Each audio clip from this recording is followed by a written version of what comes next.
is a Bill Barrett presentation, darling. Feed me, meow, meow, meow. Because of this podcast, I'm a gay icon. It's so hot. I'm so good looking. My salad dressing is amazing. Like the internet at large, there are things you could do on the internet besides porn, but most of it's porn. A lifetime of Hallmark. Well, hello, everybody. It is your favorite day of the week. It is time for another episode of A Lifetime of Hallmark, where we talk about your favorite movies on both Lifetime and the Hallmark Channel and try to make sense of them. I am Les Kirkendall Barrett. Hello, Jason Bowers. Hello, Les Kirkendall Barrett. And hello, Kurt Fitzpatrick. Hello, Les Kirkendall Barrett, and hello, Jason Bowers. And this is our first episode in weeks. Yeah, it's been a while. It's good to be back. Is this our first one of the year? Second. No. Is It's our it? second of the year. No, the second of the year. Oh, okay. We're all busy people. Jason went on a cruise. I did. You know, life has been lifing. It is very busy. Yes. It's been going on in the world, though, so it's fine. Let's A lot going on. We all have excuses. It snowed. We had a snowstorm here on the East Coast. I was snowed in. I've never been snowed in before. Wow. Never been snowed in before? I don't think so. I don't think so. Where I was just hold on for one second. I think the snow's coming down again. Right. Yeah. All right, I'm sorry, Here but on the West Coast, I was interrupted. No Yes. snow here. It was like 85 yesterday. Oh, yeah. And even today. Yeah.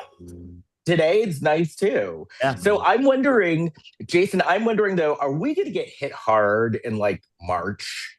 Oh, with rain, you think? Yeah. Oh, with rain. Okay. I don't know. I feel like we had our winter, our Southern California winter rain early because we had a really rainy December, and that's unusual to have it that early. And we had a lot in the beginning of the year. Because don't get me wrong, I am loving this winter, but I'm like, okay, is the other shoe going to drop soon? It's been my experience in my many years living in Southern California now that usually if like whatever is happening throughout January, it kind of sets the tone weather-wise for the rest of the year. So I feel like we're gonna have a pretty dry couple of months, knock on wood. It's gonna be lovely. Then it'll be lovely. Knock on wood. Well, I said. Then flip side is then does that set us up for wildfires next year? Right. I was interrupted. I was interrupted by a family member, but I was saying, yes, I was snowed in. I don't believe I was ever snowed in before, where I couldn't like get out of the house. So you couldn't open your doors?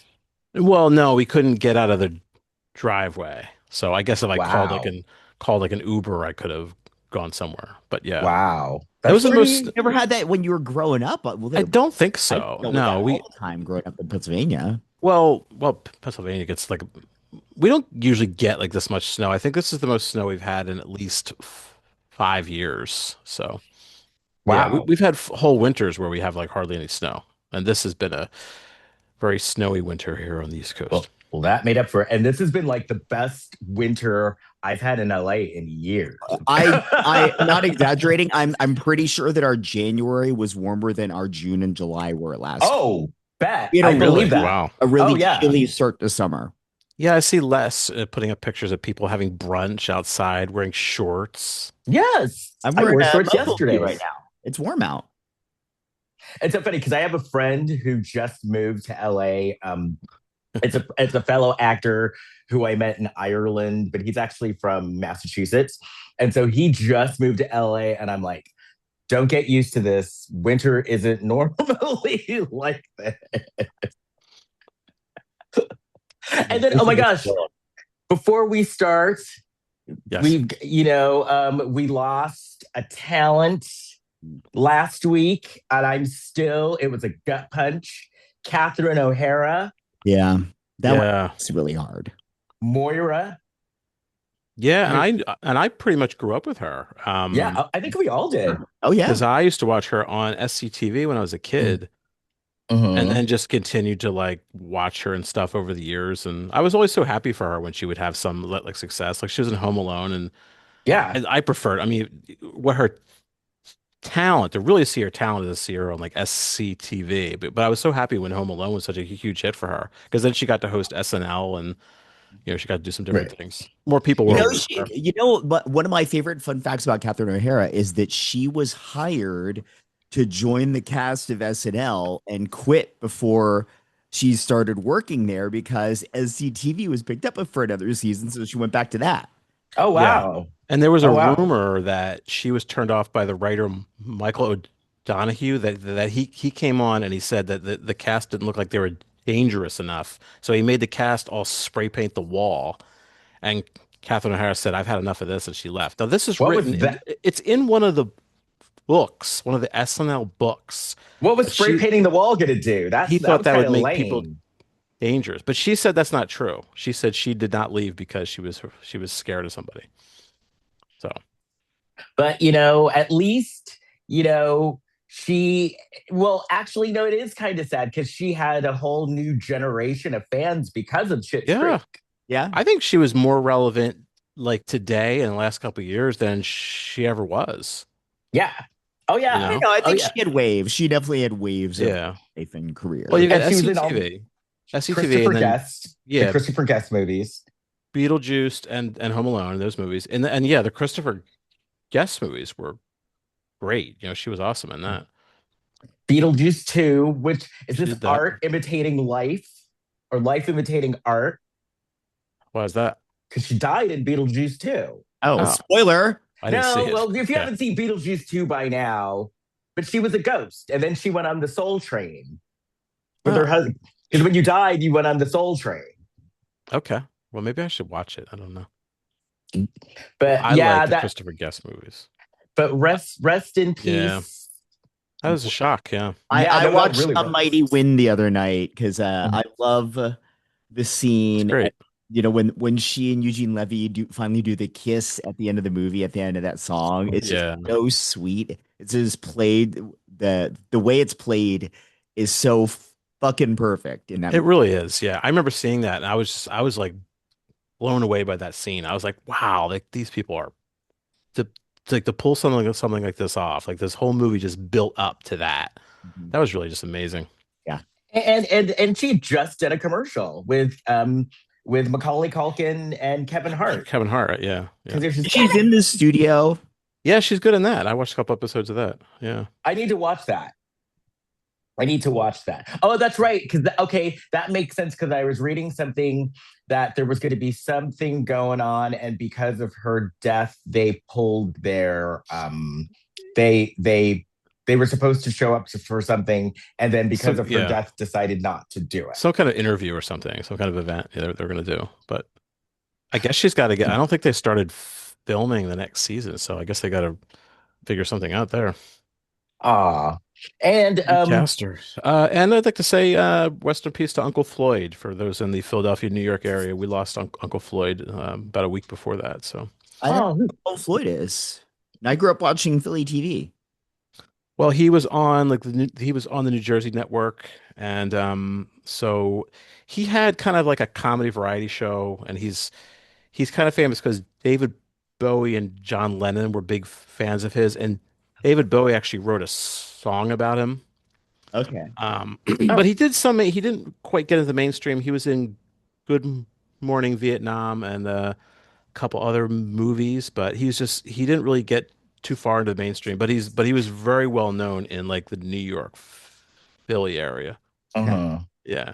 His brother is a Floyd Vivino. So his brother was Jimmy Vivino. Is that his name? Yeah. That was his younger. So from the band leader from Conan? Yeah, that was the younger brother. Yeah. Oh wow. Yeah. Rest in peace. Rest in Funny peace. people. Funny people. Yeah. Super But talented. you know who's alive and well? Kurt. Do you have any Blac Chyna news? Doing a piece of China. China. I'm talking China. Blac Chyna. Here's Kurt Fitzpatrick. Yeah, well, today we're going to be checking in with Tokyo Toni. Ooh. This is from, I believe we've used this. I believe we used this source before. It's from thatgrapejuice.net. What? And this article is written by. It says the author is Rashad. I think it might be Felissa Rashad. So if so, I understand. So it says the headline is Tokyo Toni slams quote, skeleton face, and quote, Kia for roasting her. Quote, you look like a pack of Newports. And and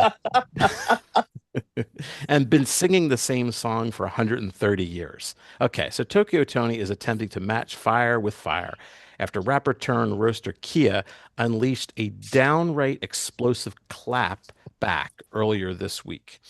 As reported by that grapejuice.net, Toni got just what she was looking for after provoking a response from Kia, born Kia Chambers, by taunting the rap diva for criticizing Nicki Minaj's polarizing event that she was involved with. I'm already Team Kia.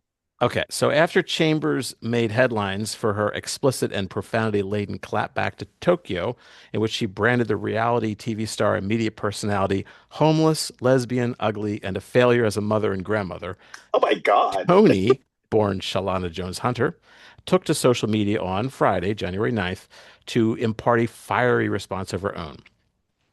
You talked all that shit, you raggedy bitch, but what are you going to do when I pull up?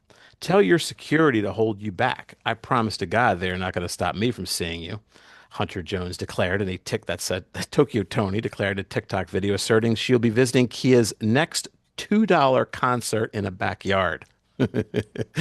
Elsewhere in the short clip, Tokyo hit back at Chambers for dissing her daughter, model, actress, reality star Blac Chyna. It even took aim at the My Neck, My Back performer's home and physical appearance. I can't That's who that imagine. is. Yeah, she said, I can't imagine how you smell in real life. You look like a pack of Newports, she said of Kia before relaying, you want to play games so you can get some clout off my name? You are nobody. Girl, you are singing the same song after 130 years. Yikes. At writing, Chambers has not publicly responded to Tokyo's latest set of insults. So that's it. Forgive me, I don't know who Kia is. My Must does. neck, my back, Oh. my buppa, and my crack. I don't never know. knew who sang that song I don't know what song it is. I never heard until that. now. Must be popular on the West Coast. It was. No, I mean, that sounds like 20 years old, isn't it? Yeah, I know that song's old. Oh, that's why she said she's been doing it for 130 years. Yeah. Now, I always love, no matter what, I always love when someone's called a raggedy bitch. That never gets old. Oh wait, did you guys see the Grammys I saw a clip of the Grammys last night where the host, what's his name? Trevor Noah was like, Nicki Minaj isn't here, and everybody cheered. Yeah. Oh, that's funny. No, I didn't see it. I haven't watched this week's SNL. I'm curious how the audience reacted because she was the musical guest this week. Was Nicki she? Minaj? Yeah. Oh, do you know that was the 1,000th episode of SNL last week? I did know that. Yes. Yeah. Yeah. 1,000. I was at a bar a few weeks ago watching RuPaul's Drag Race, and they had to pretend to be different pop stars, and one of them was Nicki Minaj. And whenever they said Nicki Minaj, the entire bar booed. Yeah. So there you go. Yep. Anyway, shall we talk about out this there. movie? Yeah. Now, Nobody dumps. Every time I hear the title of this movie, it's like, nobody dumps my daughter. But it was not like that. he said a little No. bit like Maxim Hot to Hot. Nobody dumps my daughter. My boss, Mr. Hot. That's When why they met, she's gorgeous. Nobody dumps their daughter. when they Dumps a met, daughter. it was murder. And it really was. Yeah. Okay, first of all, I prepared something. Okay. What? Were you No, gonna say? I prepared something regarding Sheila E. So should we get it over with now, or Okay. Sure. you guys What you allow me do to you do have it? to Okay. say? All right, here we go. I'm Sheila E, and I want to say that I'm a super high-powered, cold-crushing lady, and I'm here to talk about this thing called rap to all the party people, and the party is packed, and you know that I'm precious, could never be lesser. Sheila E rocks the beat under pressure. To all you hip-hop, bebop fans, get out of your seats and just clap your hands. Get down, don't clown, to the funky beat, because the beat is dropping all over the town. Curtis Blow, you could never be weak. Get on the mic and let me hear you speak. There you go. That's Sheila E's Yay! little clip from the Crush Groove song. Yay! All right. Well done. So we watched Thank you. this movie. It was a Lifetime movie from 2 years ago because Hudson Williams is in it from Heated Rivalry. I thought he was going to have a slightly bigger role in it than he Yeah. did. He's kind of a blink and you miss him, but Yeah. he is still in the movie. I thought I was watching the wrong movie at first. I was like, "Where's this?" Because I knew the lead guy wasn't one of the. Well, I also Heated Rivalry, thought yeah. because I maybe they're probably capitalizing on the fact that Hudson Williams is like a massive star now, but Right. one of the pieces of artwork I saw for this movie featured Hudson, so I thought he was going to be the guy dumping the daughter. I thought he was okay. going to be the boyfriend. He was not. He's the friend of the boyfriend. That's kind Yeah. of back like many decades ago when Farrah Fawcett was popular on Charlie's Angels. They had Logan's Run, and they were on the TV. They were like Logan's Run, starring Farrah Fawcett. Yeah. And Farrah Fawcett was in it for like 5 minutes. That's back when they would have video stores, and I remember I think Kevin Costner had just become really famous as a couple hit movies, and like all these movies were out starring Kevin Costner, and I think he was in like some of them weren't even completed. Some of them he's in it for like 5 minutes. Yeah. Okay, so when the movie Satisfaction came out in theaters, starring Justine Bateman, yeah, with Julia Roberts in a small supporting role. and Liam Neeson. Is Liam Neeson in that too? Yeah, yes, yeah. Okay. When they aired it on TV, it aired under a different name, and they featured Julia as the main image, and like a tiny little picture of Justine Bateman in the corner. Oh, that's funny. So an odd choice even back then, because even though Julia was a huge star by that point, like Justine was a big TV star, and airing on the network on which she was the big star. Like, sorry, Mallory. That seems like that would be the selling point there. Sorry, Mallory, you gotta go. No. Because remember, Julia Roberts was huge, though. Yeah. So they were gonna. She crushed Mallory. Okay, so first of all, in this movie, Justice for Jimmy. Jimmy was. My big issue with this movie is Jimmy was treated so badly. And I agree with that in the way this movie was told, but I have a theory about why. Okay. Because I feel like the movie became it initially centered on the character of the mom, Mary, played by Anna Ortiz, who was Ugly Betty's sister. Yeah. Oh, okay. But it then at the end sort of centered on Jimmy, and I wonder, because this is based on a true story, I wonder if the family of Jimmy were the ones that somehow sold the rights to this story. So trying to present Jimmy as like a perfect angel could actually do no wrong. Because he was basically just being like a normal 17-year-old boy. Yeah. Okay. Yeah, because Mary and Ortiz, okay, I now have a teenager, and Mary and I would have been fighting for sure. Oh yeah. It's actually surprising to me that Mary hadn't stirred shit up in a way in the past that had already like rankled her daughter. Like if I were that daughter, Mary would have I would not have a close relationship with mom because I would have realized way earlier that mom is bonkers. Mary and I would have been going at it because she was so out of line. Be going at it. Because she was literally harassing a child. Oh basically. Bad news. She was stalking these teenagers. Yes, she's calling people, and whenever she would get really frustrated, she'd go and yell at Sheila E. She storms into her place of business. Yes. Listen, you, the glamorous life is over. Right. Well, it was. So we start off, we see tarot cards. Then we see someone walking with a gun. Mm-hmm. And then we see a death card, which this whole scene turned out to be foreshadowing. Because then we see a teenage girl who slaps a boy. And she's like, everybody warned me about you. And then we start the movie, and we're in McAllen, Texas in 1992. And yes, I've performed in McAllen.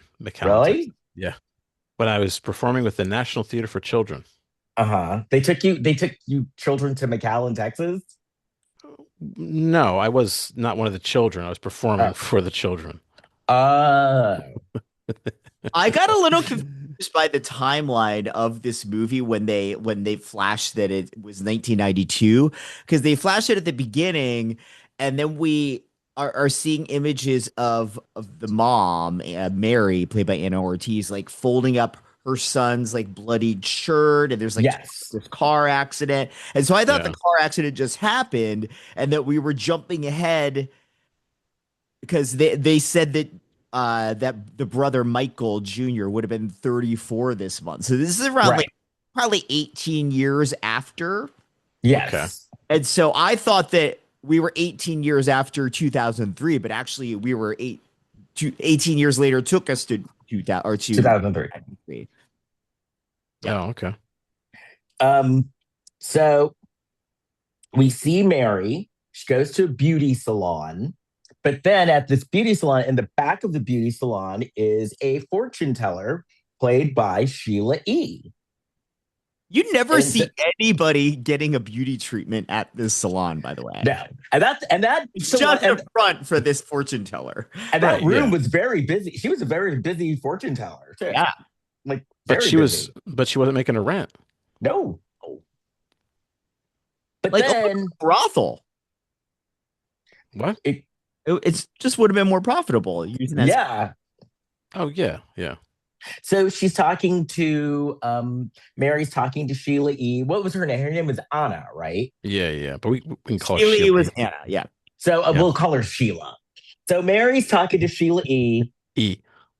And she's saying, you know, how she's still in pain over the death of her son. And Sheila E's like, well, you know, that pain never goes away.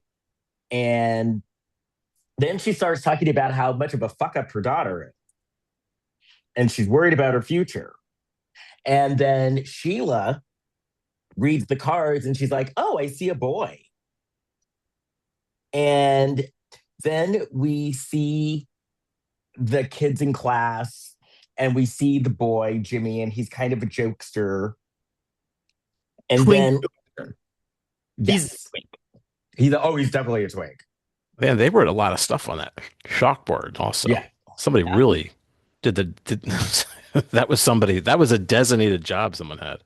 Or whatever classroom they filmed it, they're like, please don't take this down. Just leave it. Get in the scene somehow. Just please don't. Just don't erase this board. That's the rule. I know the urge is gonna be to like, you want a clean slate on set, but like, no, just leave it. Just leave it. Can we add things? Yeah. Maybe. And then we see Teresa. We see Teresa, Mary's daughter, and she's putting on her lipstick and she's joking around with her friends. Her friends actually seem fun. Because one of her friends is like, you slut, when she puts on like her red lipstick. And then I get that too. What's weird, but they're out playing basketball in the rain.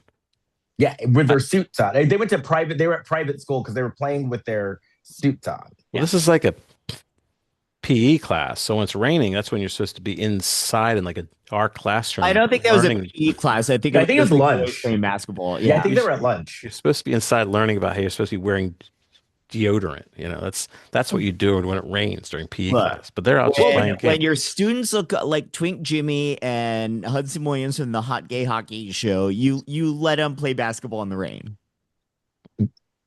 Just a rule. But who makes those rules? The director. Maybe, hopefully. Yeah. So then the girls are all sitting there and Jimmy like bumps into them. And then he uses that time to hit on Teresa and then drinks out of her drink. And Teresa, of course, is like giddy because he's really hot. And she comes home and her mom Mary starts bitching at her about her lipstick and her makeup. And so then Teresa tells Mary that she met a boy, and Mary immediately just started going off the rails. Yeah. Immediately. And she invites him over for dinner. And mind you, like, Jimmy has just asked Teresa out on their first date. Like, And so mom wants the first date to be like, he should meet the parents right away dinner. before they even have their date. Like, Now, in a calm way, the fuck down. so I do get wanting to meet the kid if the kid is driving. 100%. They But don't not like do a that. But full not like what she dinner did. and grilling him like Yeah, they're not getting like that. married. Right. No, Fucking not like crazy town. yeah, no, not like what she did. No. They got pictures of the Virgin Mary up, and the daughter's self-conscious about that. Yeah, Mary's very Catholic. Yeah. Like very yeah. Catholic. But it is Texas. He comes in and tells them he's Lutheran, and they don't. They don't like it. And so Teresa was being like your normal teenage girl, like, Dad, don't embarrass me. Da, da, da, da, da. Oh, And Dad the was actually normal. Spanish. Yeah, he was a Spanish Dan Lauria. Oh, yeah. Okay. Actually, he did look like Dan Lauria. But but the dad was normal. The dad was nice. And so I would argue the dad is kind of a pussy. well, yeah. No, I would agree with that. Dad puts up with the mom being as fucking crazy as she is. He's a pussy. Well, they have balance. No. What if you had two people that were that crazy together? I mean, then you've got, No, I'm not then saying you got Sid and Nancy. he should match her crazy, but I'm saying that like he's got to be a pussy if he's letting her steamroll that much and do the crazy shit she does in this movie. Yeah, I guess so. So then Jimmy comes over. He brings flowers for the mom. It's kind of a suck up a little bit, but he's like not a bad kid. No. So yeah, Mary immediately goes in like giving him like the third degree, and I'm surprised that he made it as long as he did. So they go to Some weird movie. They go to some movie, yeah. It's called Another Pair of Aces with Kristofferson and Willie Nelson. I never heard of that movie. I didn't either. And Teresa's like, sorry about my mom. She's weird. They kiss. She goes home. Her mom is waiting up. So then later, It's a real movie. Is it really? Another Pair of Aces. Yeah. I figured it was. 1991 Western crime drama. Oh, man. okay. A con man safecracker played by Willie Nelson and his Texas Ranger buddy Kristofferson help a retired ranger played by Rip Tom accused of murder. And oh my Rip god. Torn? Oh my god. Oh my god. Directed by Bill Bixby. Oh, the Hulk? Oh, that's interesting. That was right after Goodnight Beantown. I was not prepared for that detail. That's interesting. Okay. Did he ever Bill direct anything Bixby. else? Oh, that's actually a good question. I don't know. He may have directed some Hulk episodes. Wasn't he in My Favorite Martian? Of course, with Uncle Martin. Because he'd be like, Uncle Martin, put your antenna away. And then Uncle Martin would go, It's crazy because I understand Sheila E's quest to be relevant. Because look at like Bill Bixby. Like we're talking about him right now, but this is the first time he's been spoken of. And I just years. remember Uncle Martin going, we and all his, knew who that antennas was. would- Yeah. Bill Bixby finished his career by directing 30 episodes of Blossom. Well, look at that. Show business. Blossom. Because he died in 1993. So he probably would have directed more. But yeah, he directed 30 episodes of Blossom. Bill Bixby was probably behind some of the most iconic woes. But how do you direct a sitcom? Isn't that like camera one, switch to camera two, switch to camera three? Is that? No, that's the technical director, but there's like the director on the floor that's doing the blocking and like making comedy work. Yeah. Oh, okay. And then Uncle Martin would go, That's a different show. He was liked on My Uncle Favorite Martin. Martian. Yes. Yeah, but Bill we were talking Bixby about was- Blossom. And now But you're Bill talking Bixby about... was on My Favorite Martian with Uncle Martin. Yeah. Let's Mr. just try Hand. to tie Brown. things together. and Mrs. Brown, the neighbor. Whoa, hold on now. My favorite Martian, that was the guy who played Mr. Hand. Now, Yes. didn't somebody once say something to Mr. Hand? Yeah, I believe Sean Penn said, You're dead. It all goes back to Mr. Hand. Yeah, that really worked out.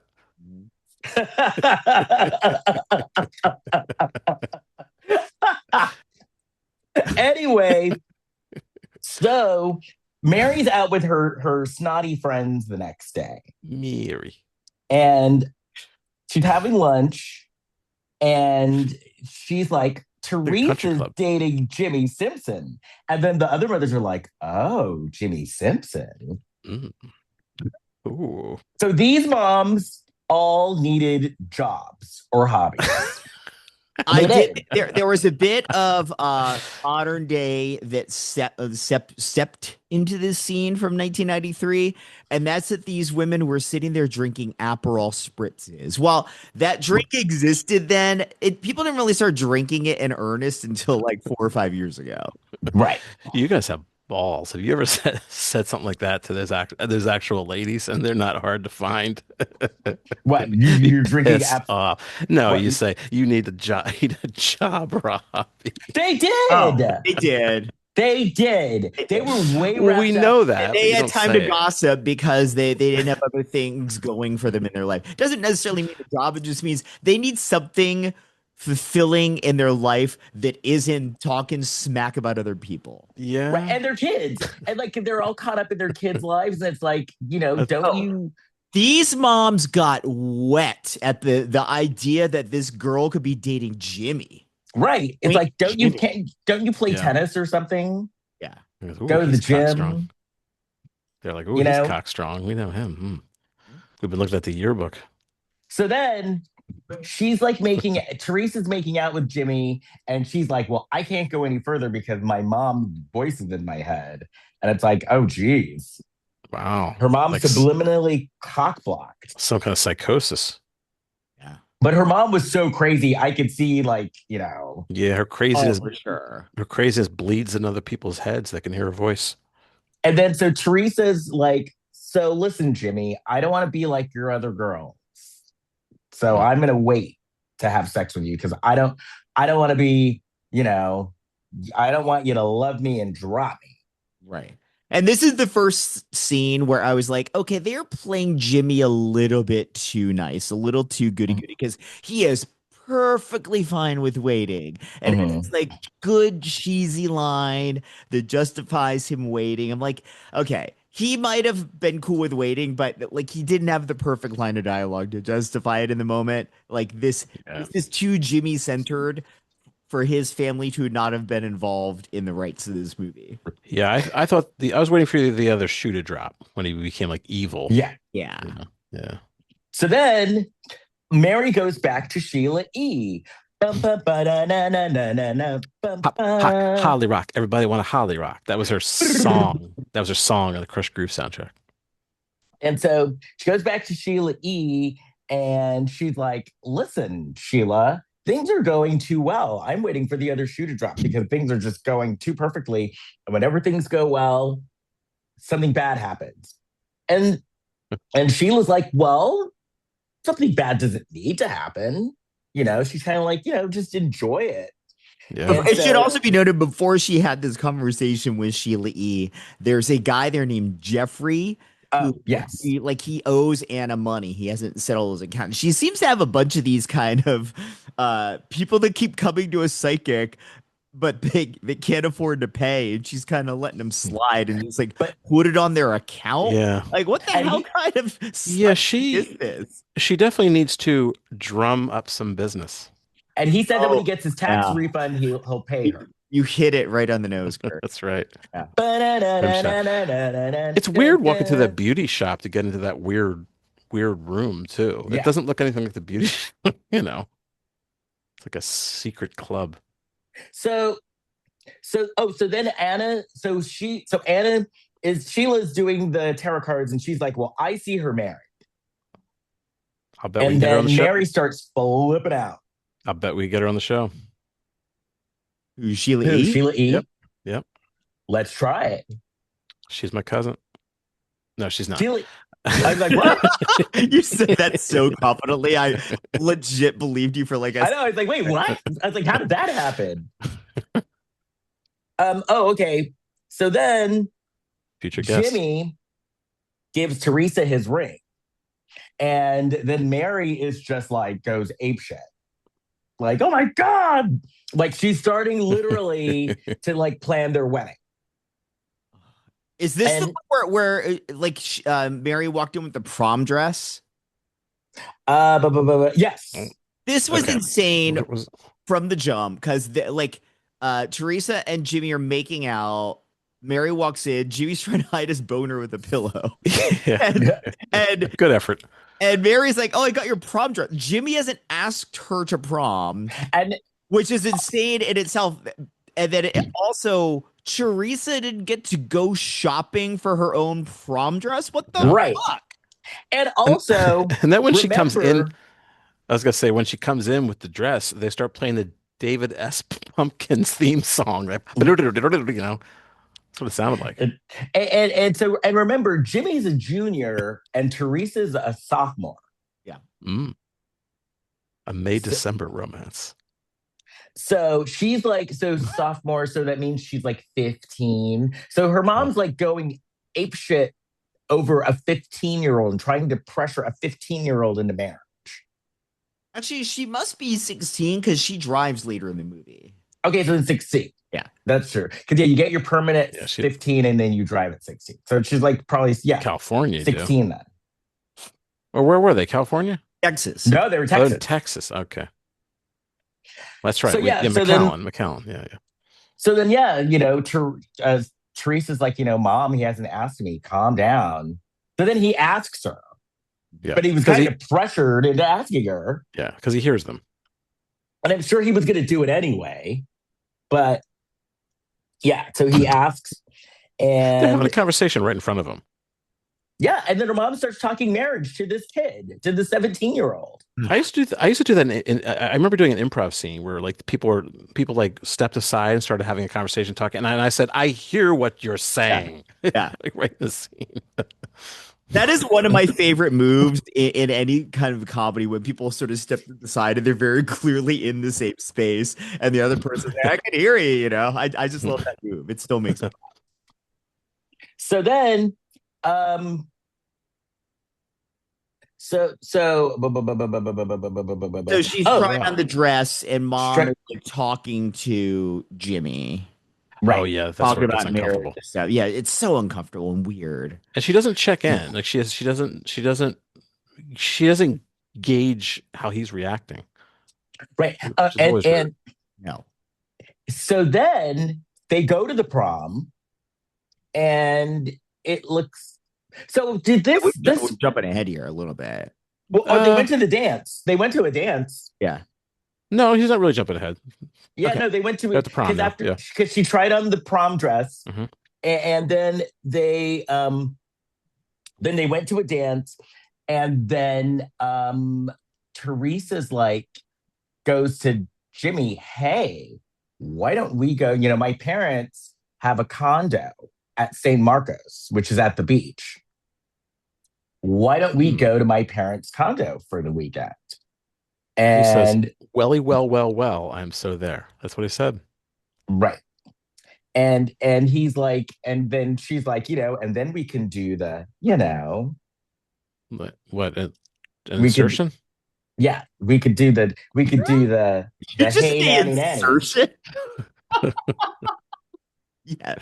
Yeah, I guess that kind of takes the romance out of it. I mean, this is this movie's version of I'm coming to the cottage. I'm coming to the condo. Right. Oh. So then, and then she fakes out, like she tells her mom that, "Oh, I'm going with a bunch of friends." And then her mom is like, "Well, shouldn't you ask Jimmy's permission first?" Again, what the fuck? Listen. Right. And Teresa's like, "No." And he's like, "It's Mary's culture." Yeah, she's like, "What?" She's like, "No." And the mom's like, "Well, but what if Jimmy gets mad?" And Teresa's like, "Well, okay, they'll just get mad." Even though, you know, Teresa knowing the whole time that she was going to be meeting Jimmy anyway. So Yeah. So But then insane to be like, you should get your boyfriend's fucking permission. What the right. actual fuck? Now, is Right. that something that do you think it's just her, or do you think it really is like a legitimate? No, that's Cultural her. thing? That's her. Okay, all right. No, that's her. I'm giving her the benefit of the doubt. No, that is her. I would never. I No, didn't even ask. I didn't even ask my husband for permission, let alone some 17-year-old pissant. I would never encourage my kid. You encourage your kids to be the opposite and to be independent. Well, oh yeah, I know. Or at least, you know, like when you're that age, you shouldn't be putting your, what's the word? Your agency in someone else's hands. Nah. Certainly not another kid's hand. Like, I could understand if she's like, you should make sure your father's okay with it, or we should check with Jimmy's parents, and this would be a good opportunity for us to meet. But certainly doesn't make sense. You should get Jimmy's permission to do something with your friends. What fucking message are you sending to your kid? So then the mom is like, she's talking to the dad, and Mary's talking to the dad, and she's like, you know what? They've been together for 3 months, and his parents have never invited us over.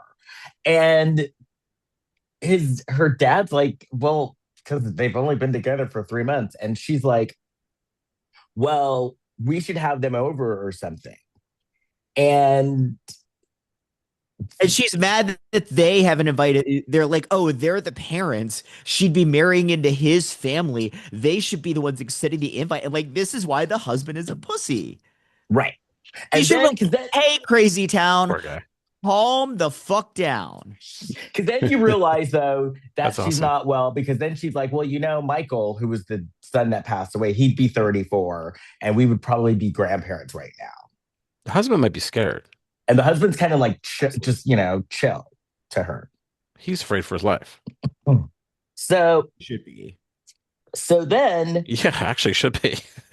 So then we see Jimmy and Teresa at the condo, and it's kind of cold, and they're waiting for the heat to come on, and they start talking about hypothermia and how you cure hypothermia is with skin-to-skin contact, and then they do it. The deed? Yes. So then Mary goes back to Sheila E again, and she asks Sheila E for another reading, and Sheila brings out the lover's card. She says, if I don't like this reading, I'm going to Apollonia. Right. So then the next day, and that's Sheena Easton bitch too. So then the next day, Vanity died. Vanity died, right? Vanity died, but Vanity was probably still alive in 1993. Oh, yes. Okay. For sure. Many options. And because she was singing, just a pretty mess, just a pretty mess. Anyway, so I'd like to speak to Wendy and or Lisa. Right. So then the next day, or a couple of days later, Teresa wakes up and she's very happy. She's been dickmatized. And so Wendy, yes, Lisa. Is the water warm enough? Yes, Lisa. Shall we begin? Yes, Lisa. So then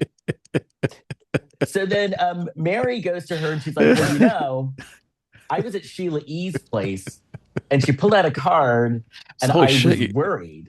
Holy shit, you know Sheila E. She's like, calm down. She's like, I was worried. And then she got a phone call or something. And she's like, oh, I was just on the phone. And Angie got pregnant. Angie's daughter got pregnant. And so then Teresa almost got herself in trouble. I thought for sure that Teresa was going to end up pregnant.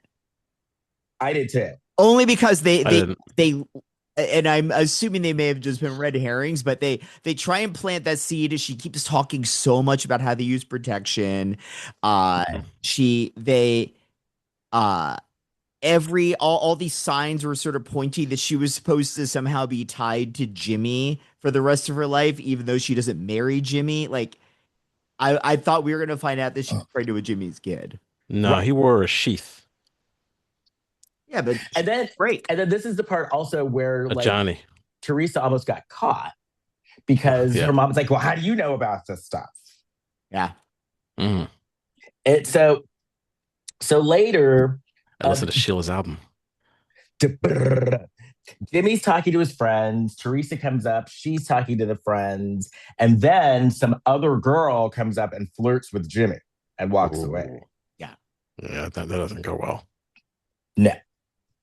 That was a dick move on that girl's part. Yeah. I just heard you. I just heard you. What happened to the dick? It played. I'll do it again. You dick. There it is. Yeah. Yeah, because I just heard the you. I was like, you. And I'm like, dick? Yeah, I had a girlfriend I remember another woman came over and pretended she didn't know who my girlfriend was and talked to. And unless you know all these people who were in this scenario.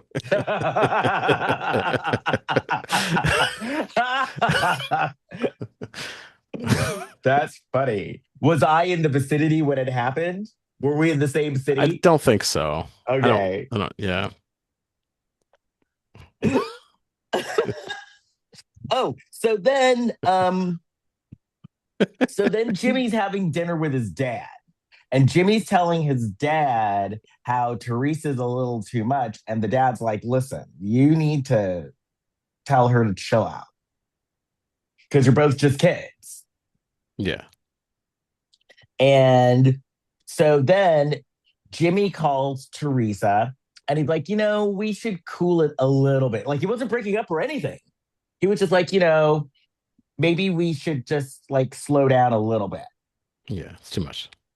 And he's like, I do like the dad told Jimmy, don't use, I forget what word it was that he used. And so Jimmy chooses a worse word because he tells Teresa she's clingy. Yeah. Clingy, yeah. I'm like, damn, Jimmy. He said that he was feeling smothered. He's like, oh, don't use that Yeah. word. So instead he told her she was clingy. Oh, yeah. Pick your words. But the thing is like, because I thought he was going to break up with her and he didn't. He was just like, let's cool it a little bit. A little. Okay. But then he invites her to go with him to a party. At Sean's, played by Hudson Williams. Yes. But then she says, no, we have to have a birthday with my grandmother, played by Estelle Getty. Which, come on. Who's going to want to go to a grandma party over a fun kegger at someone's house? Indeed. Where's the cake? More likely at the grandmother's place. That True. is true. Yeah. I didn't tell you. I may have told you in the thread on my cruise. Oh, we saw a picture. Well, I sent you a picture of the big, huge cake that they had in the dining area for everyone. And then in our room, they had these little mini cakes that they left us. They had like a fondant on them, and they had like blue icing on it. And I ate a piece of it, and the cake was very good. But the blue icing, the food dye, turned my poo green for 2 days. Ew. And I said you could have molded it into a Kermit. Ew. I mean, I could have, but I did not. Scatological Right? material. Yeah, that's kind of weird. I think I've had that happen. Green poo? Yeah, something like that. Food dye will do that. Yeah, you have some strong food dye. Yeah. So everyone's at the grandma's party. Speaking of like dyed cake, everyone's at the party, and the mom, Mary, is out of line because she's like, well, where's Jimmy? And Jimmy was at the other party where he should have been. Well, he's 17. I will play a little bit of devil's advocate here because I do think she was out of line, but also it was said that Jimmy was going to go to the grandmother's first. So he was going to stop by and it didn't. So this is a little bit on Teresa for not saying, hey, by the way, he's not coming. He can't make it or whatever. That like mom, Mary, doesn't find out until after she asks Teresa about it. And then that just sends mom on a spiral. And also, remember, we're talking about kids here. So it's not like he's thinking with a full deck. Well, and also, like, he hasn't met the grandmother yet. Like, he has no real obligation to this family. It's not like, again, he's not married to this girl. He's her boyfriend of 3 months in high school. 3 months. And he's thinking with a full dick. He should definitely be at this party. He's supposed to be here. Yeah, he's a junior in high school. So Mary loses her fucking mind because she leaves the party and goes to the kids' party, the teenagers' party. She goes to the kegger party. She almost calls, which was insane enough. Looks up Sean's number in the phone book, and then sees the address and decides to just go over there. So she went from like really bad idea to the worst idea. Yeah. And so she reminded me of Sally Kellerman in Back to School, where she's at like a college party dancing like awkwardly. Everybody's just ignoring her. so the girl who hit on Jimmy earlier in the movie is now hitting on him at the party. Yeah. And they're both drunk. Yeah. And she invites him upstairs for a little tete-a-tete. Oh, and at first, he's like, but I'm with Teresa. But then, remember, he's like, I'm like Teresa. At first, he was fully going along with the makeout. Then he backs off. Then he lets it happen. Right. Because remember, he's a 17-year-old boy. Yeah. And when things present themselves like that, you know. For sure. So they're getting busy, and then all of a sudden, Mary walks in the room. What a surprise. Yeah. Jeez. Like, instead of being insane that she went over to this teenager's party, she's also trespassing. She's fully, like, trespassing, snooping around these people's house, looking for this kid who isn't her kid. No, she's a party crasher. And a perv. And he's like, Mary's a perv. I'm saying it now. Yeah. Was Alan Funt still alive at this point? Because they could have been doing like a Canon camera thing at that moment. Oh, maybe. I think he probably was. Okay. Well, for her sake, I hope so. Because that would be a legal excuse for her. He died in 99, yeah. So this could have been a Canon camera zitch. Oh, good. And at one point, Jimmy's like, I'm only 17. It's like, he's doing exactly what he's supposed to be doing. She was 16 years old. What's the 17 song? There's a song about 17. It's is that Warrant? Warrant does it? Jeez. 17. All right, that's right.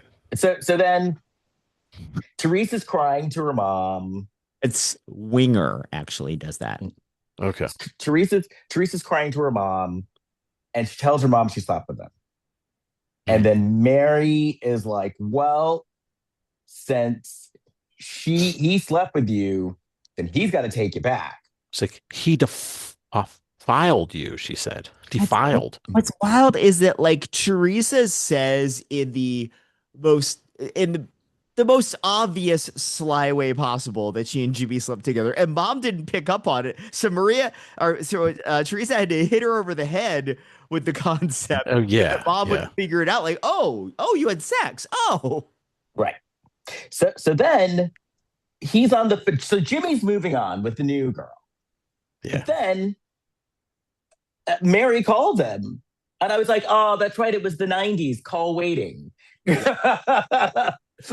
So Mary calls him, and she's like, you need to call Teresa. And Jimmy's like, what is your problem, lady?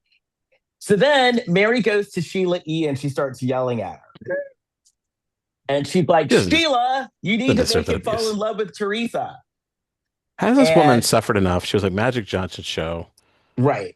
Oh, I forgot about that. I forgot she was the band leader on that. And what was she doing in Crush Groove? I never understood. When I was a kid, I was like, why is Sheila E in this? She's with the Fat Boys, Curtis Blow, Run DMC. Sheila E is not a rapper. Every time she's in something, it's weird. So she's like, Sheila, you need to do something. And then Sheila's like, well, spells don't always work. And she's like, Sheila, you need to do something. And Why so doesn't then- she drum then? What are you doing in a movie? Like So then- I've heard like she's like this great drummer and she's like a mentor to people and stuff like that. Well, she wants to act. All right. So Maybe then she's the producer on the movie. Who knows? So then She's doing what? Sheila's like, do you have an article of his clothing? And so Teresa used to wear Jimmy's Letterman jacket. So the Letterman jacket was still at the house. And so then we see Mary with like a feather and she's putting smoke on the jacket. And then she shows up at school to give him the jacket. And I like when one of his friends is like, you need to wash that jacket. But Sheila E is not confident in her skills as a psychic either. She's saying She can't pay her rent. Also, she's a psychic. She's not a witch. She's a tarot card person. Yeah, so she's saying she's like, hey, spells aren't my thing. Right. Yeah, and she's like, these don't really work. And it's kind of she's like, look, bitch, if I could do spells, my rent would be paid. I like how she says you can't really tell the future because things are always changing. Well, okay, Right. we needed a psychic to tell us that. So then Jimmy Hire a new marketing director. Yeah, jeez. So then Jimmy goes to talk to Teresa and he's like, Teresa, I need my ring back. And Teresa's like flipping out. And it's like, but Teresa, you're not together anymore. Give him his ring. And so then we see the big gay landlord yelling at Sheila. Was he? Yeah. He was a bear. And he's like, Sheila, I need my rent, girl. And so then once again, Mary shows up and she's like, I need a spell. And Sheila's like, but spells don't work right away. And so then she says, give me something that works. And then we see Mary with a voodoo doll of Jimmy. Desperation. I do like this, that like as she was yelling at Anna or at Sheila E in this scene, is like Mary is finally coming to the realization that like, hey, maybe this psychic tarot card reader in the back of a hair salon that can't pay her bills, maybe she's a scammer. Like the light bulb is just starting to flicker on for her. Voodoo doll. She learned the shit from Prince, because remember we used to hear that Prince would put a curse on people. The curse of like Apollonia or something. He put a curse on Apollonia? I don't know. Maybe I'm speaking out of turn. Don't quote me. Don't sue me as the Prince estate. So then Mary commits a crime. Mary then commits the crime because she calls Jimmy and tells Jimmy, I will give you $500 a month to date my daughter. And Jimmy's like, I am not a whore. And then, so then Mary also, goes to, like that may have worked if Jimmy came from a poor family. Like right. all the families in this show are rich. So yeah, offering a kid that goes to a boarding school, that family probably has money. He's not worried about getting $500 a month. So then Mary goes to Jimmy's dad. And Jimmy's dad's like, why don't you just leave them alone? They're kids. Let them work it out themselves. And then she's like, your son drinks. And the dad looks at her like, no. Yeah. And then she's like, well, your son slept with my daughter. And then the dad said the most common sense line of the movie. Well, your daughter was there too. It takes two to tango. Yep. How much do you think Sheila E is worth? What is her net worth? I just looked it up. I mean, if you're a couple million, I'm gonna say 7 million. So what do you say, Les? I'd say 5 million. She's 4 million, according to the general consensus here. So that's not bad. This one says she has 12 million, but these other ones are saying 4 million. So then Teresa's pissed because Mary talked to Jimmy's father. And then we see Teresa out with her Jimmy. And Jimmy.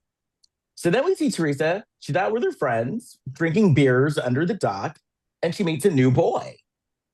And then Mary goes to lunch with her snooty friends, and the snooty friends know that Jimmy slept with Teresa. Like I said, they need to get jobs or hobbies. Although, again, this is on Mary, because if Mary hadn't fucking confronted Jimmy, nobody in town would have known that. I mean, not Jimmy, Jimmy's dad. Nobody would have known that Teresa and Jimmy slept together.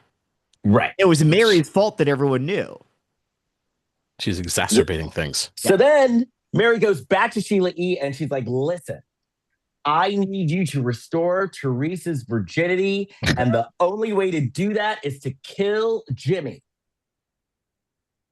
And then the desperate guy, the other guy who couldn't pay his bills. Is like, I need my wife back. And so then, you know, Sheila E is like stressed because she has these people bugging her. She has her late bills. She's gonna get evicted. And then she's like, okay, dude, I know something that you can do. So then we cut back to the house. Teresa brings the new boy over, and once again, Mary is out of control. She's being psycho. And then we see the guy who couldn't pay his bill meeting with someone. And someone shady. So then... And gives him a bail bondsman's card with his name on it. Yes. He's not the bail bondsman. Writes his name on the back of the bail bondsman's card. And says that, I guess, that he'll pay if they end up getting arrested or something. Yes. This says that in 1984, Sheila E was in a romantic relationship with Prince. Oh, for sure. Well, yeah, we all do that. While he was still in a relationship with Susanna Melvoin. Okay. In late 1989, they became engaged. Wow. Okay. So then we see Jimmy doing push-ups. Then he goes over to see Teresa and he apologizes. And he's like, you know, I messed up. I could have handled things better. I'm sorry. And then Teresa's like, okay. And they basically make up, like, they don't get back together, but they make friends, like they're friends again. So the fact that the family had that kid Antonio over for dinner. Yeah. Because Mary goes psycho on him. Yeah. And Antonio's just like being like a normal teenage boy as well. Yeah. He's not putting on the show that Jimmy was able to, though. Yeah. So then the next day, Mary tells Teresa, like, she's being really weird. And she's like, Teresa, we got to go. We got to go now. We got to get out of the house. Poor Antonio. And then we see Jimmy. He's washing his car. And a guy drives up and shoots Jimmy in the chest and in the head. Yeah, I felt bad. In broad daylight. Yeah, that wasn't good. So then the police find the bail bonds card. Yeah, because the guy's dropping shit on the ground after he does this. And then Teresa goes to school after her doctor's appointment, which is what she was doing. Yeah. But it was for Mary to have an alibi. And Teresa's friend comes up and is like, Jimmy's dead. Yeah. And also Jeffrey, the guy that hired the two guys to do the killing, he's like on the phone with his wife, Monica. And he's like, Monica, I've had to do some like horrible things to get through this. It's just sign the divorce papers. Like this poor guy facilitated a murder of a teenage boy for this woman that does not want him back. So then Jimmy's dead, but who's going to play the lead in Oklahoma this year? So we go to Jimmy's funeral. So then the cops find Jeffrey, and they're like, "Listen, you dumbass, we found your fingerprint on this bail bonds card." And Jeffrey's like, "Well, I'm not telling you anything." Brigadoon. That's what I wanted to say instead of Oklahoma. Brigadoon. Yeah. Who's going to play the lead in Brigadoon? There you go. So the cop is finally like, it's too late. All right. Like he's like, "Listen, Jeffrey." Are you implying that Jimmy seemed like he had a flair for the dramatic? No, that just that he would be a leading man in their musical. Because I So feel I like guess so. it has a bit of a flair for the I dramatic. guess so. Yeah. So yeah, I think so Brigadoone's funny. the cops finally like bullied Jeffrey into admitting his part in the whole thing. Then the cops go see Sheila E. Yes. And they say, "Why aren't you in Ringo Starr's But just All like Star in band concert, anymore?" they Right. just went Well, they to went see her concert. They didn't know she was the psychic too. Well, they went to see Yeah. Ringo Starr's All Star band. They didn't want to actually spend the money just to see Sheila E. So and then also Mary and Teresa have a fight because Mary's like, well, if Jimmy dies, you get your virginity back. And Teresa's weird- like, Mom, you're a psycho. So Sheila's a psychic. So then we see Sheila E. She's waiting in the car for Mary. So then Mary comes up, she gets in the car, and then Sheila's like, Mary, did you bring the cash? Go drum. And then Mary's like, I'm mic'd up right now. You could go do a concert right now. I wanted to run up to the car and say, "Get out of the car and drum." Because then at one point she's like, "Well, can you hire another killer?" Oh yeah, could you hire another killer to kill the killers? It was like, to kill the killers. It every time you think that it's going to be a more insane choice for Mary to make, she finds it. She's like, "Oh, I'll talk to Jimmy's dad." Right. I'll ask if we can find a murderer of the murderers. That'll well, those are the best murderers. They're the best. We have to hire the best. Could you hire them to kill themselves? So then Sheila's like, "Give me the money. Just give me the money." So Mary gives her the money. The cops show up. They get her. They arrest her. And then, the dad is like talking to Teresa later, and he's like, what if your brother had never died? And what if the accident had never happened and your mom never went bonkers? That's that guy's Emmy scene. So then Mary goes to jail for a very long time. Yeah, it's pretty much she tries to reconcile she shows up to the mother, tries to get her to admit things, but she won't do it. Right. But she sort of does it. Because she's like, tell me the truth. I'm not sorry for what happened. No. And that was how it ended. Yeah. Well, no, it ends on, this is again why I think that this the family of Jimmy had some sort of hand in the storytelling here, because at the end it's like a memorial to Jimmy in like a showcase in the high school, and close in on a headshot of Jimmy. Right. Well, I don't want a Lifetime movie made about me. He was cute. Make a Hallmark movie about me. This is good. We finished because I have like 5 minutes until my heart out. So we finished. Good. I know. I saw you working hard there. I know, right? Anyway, we did it. If you want to find me, you can find me on my website, lescrocodilebarrett.com. Jason. Please, wherever you listen to your podcast, go and rate, review, subscribe to a Lifetime of Hallmark podcast. It helps more people find the show. You can find us all on Facebook, Instagram, and Threads at Lifetime of Hallmark Podcast, on TikTok at Lifetime of Hallmark Pod, and on Blue Sky at Lifetime of Hallmark. You can find me on Facebook, Instagram, Threads, TikTok, and Blue Sky at Big Shot Jason. Kurt. Yes, well, there's a brand new episode that I'm on of the Shelf Shedding Movie Podcast with friend of the show, Jason DeBray. So where we talk about movies that we thought were going to become nominated for Oscars. Then we're going to have the Oscar nominations. And we'll have Jason on the show. We're going to confront him about his problem with Timothy Chalamet. We believe that he wants Timothy Chalamet to fight him and give him eternal youth. Yes. And remember, don't forget, we are now on YouTube. You can watch us. Subscribe there too. Yeah, so subscribe to our YouTube page, A Lifetime of Hallmark.